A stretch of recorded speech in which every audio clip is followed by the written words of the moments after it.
রাজশাহীতে মহানগর দায়রা জজ মোহাম্মদ আব্দুর রহমানের বাসায় ঢুকে স্কুল পড়ুয়ার ছেলে হত্যা ও স্ত্রীকে হত্যা চেষ্টার তদন্ত শুরু করেছে পুলিশ। রাজশাহী মেট্রোপলিটন পুলিশের একাধিক টিম সহ গোয়েন্দা পুলিশ তদন্ত চালাচ্ছে।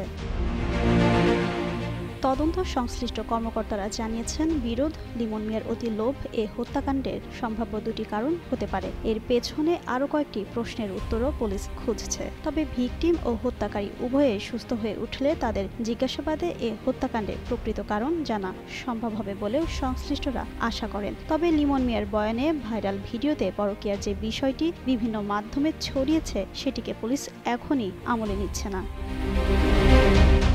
আরএমপির মুখপাত্র উপকমিশনার গাজীউর রহমান জানান, লিমনকে কিছুটা উদ্ভ্রান্ত ও ধুরন্তর মনে হচ্ছে। সে অপরাধের দায় থেকে বাঁচার জন্য এমন কৌশল নিতে পারে। তবে বিষয়টিকে পুরোপুরি উড়িয়ে না দিলেও এখনই আমলে নিতে পারছে না। এদিকে নৃশংস এ হত্যাকাণ্ডের ঘটনায় শুক্রবার নিজে বাদী হয়ে লিমন মিয়াকে একমাত্র আসামি করে আরএমপি রাজাপাড়া থানায় একটি হত্যা মামলা দায়ের করেছেন বিচারক আব্দুর রহমান।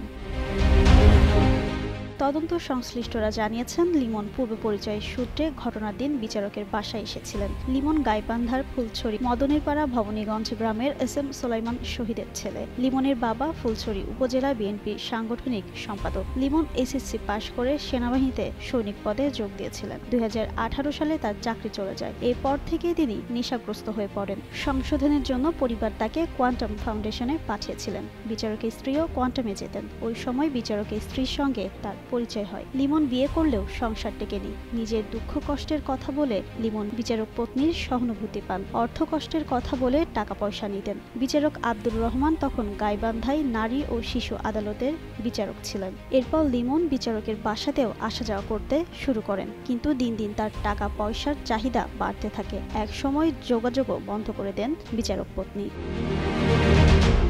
পুলিশ জানায়, বিচারক পত্নী গাইবান্ধা শহরের সবচেয়ে ধনী হাক্কানি পরিবারের মেয়ে। এই পরিবার গরিব দুঃখী মানুষের সাহায্য করে থাকেন। বিচারকের স্ত্রীর সঙ্গে পরিচয় সূত্রে লিমনও সেখান থেকে অর্থ সাহায্য নিতেন। ক্রমেই তাদের সম্পর্ক তিক্ত হতে থাকে। 3 নভেম্বর বিচারক পত্নী সিলেটে মেয়ের বাসায় গেলে সেখানে চলে গিয়েছিল লিমন। এক পর্যায়ে তাকে পুলিশে দেওয়া হয়। তখনই সেই পরিবারকে হত্যার হুমকি দিয়েছিল।